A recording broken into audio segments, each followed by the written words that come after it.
Pouvez-vous me dire quel programme je dois suivre pour décrocher un bon emploi? Voilà une question que les conseillères et conseillers en orientation des collèges se font poser constamment. Et elle est valide. Vous aimeriez poursuivre vos intérêts, mais, au bout du compte, vous souhaitez également décrocher un emploi. Heureusement, il y a une tonne de renseignements sur les secteurs qui embauchent du personnel et cette vidéo vous aidera à vous y retrouver dans toute cette information. L'information sur le marché du travail ou IMT peut vous fournir une multitude de renseignements, notamment les tendances du marché de l'emploi, les emplois et les compétences que recherchent les employeurs, les candidates et candidats embauchés par les diverses industries où se trouvent les emplois et les secteurs de croissance ou de déclin des emplois. Consulter cette information peut vous aider dans votre planification de carrière, mais il peut être très difficile de faire le tri dans une quantité si imposante de renseignements fournis par une recherche rapide dans Google. Tout d'abord, nous allons vous montrer quelques endroits fiables où trouver de l'information sur le marché du travail. Le site web du gouvernement du Canada constitue un bon point de départ, plus spécifiquement la page d'exploration des perspectives d'emploi. Vous pouvez voir ici si les perspectives sont limitées, acceptables ou bonnes. Si vous consultez la banque d'emploi du site web, vous y verrez tous les affichages de postes actuels, ce qui vous donnera une idée des employeurs et des salaires.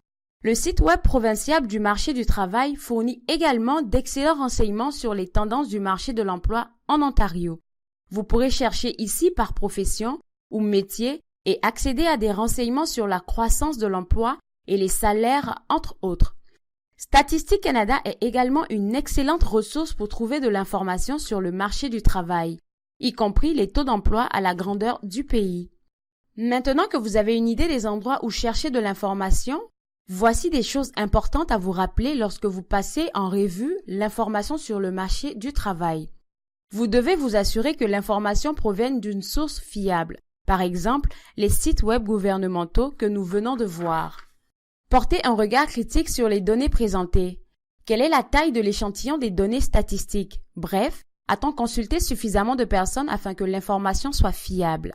De plus, les données sont-elles à jour? Vous voudrez vous assurer d'avoir accès à des données aussi actuelles que possible. Enfin, assurez-vous que vos attentes soient réalistes. Bien qu'il serait fantastique de décrocher un emploi très rémunérateur dans votre ville, et ce, immédiatement à la fin de vos études, il est possible que vous ayez à déménager pour un certain temps afin d'acquérir l'expérience et les compétences nécessaires pour trouver ensuite un emploi dans la région où vous souhaitez habiter à long terme.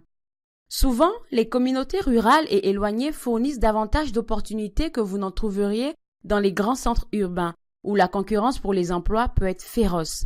Enfin, n'ignorez pas les opportunités d'emploi à court terme ou à temps partiel. Ce type de travail est une excellente façon d'acquérir de l'expérience et de mettre un pied dans la porte. Pour plus d'informations, y compris des liens vers des sites web menant à une information fiable sur le marché du travail, veuillez prendre connaissance de la suite du présent module.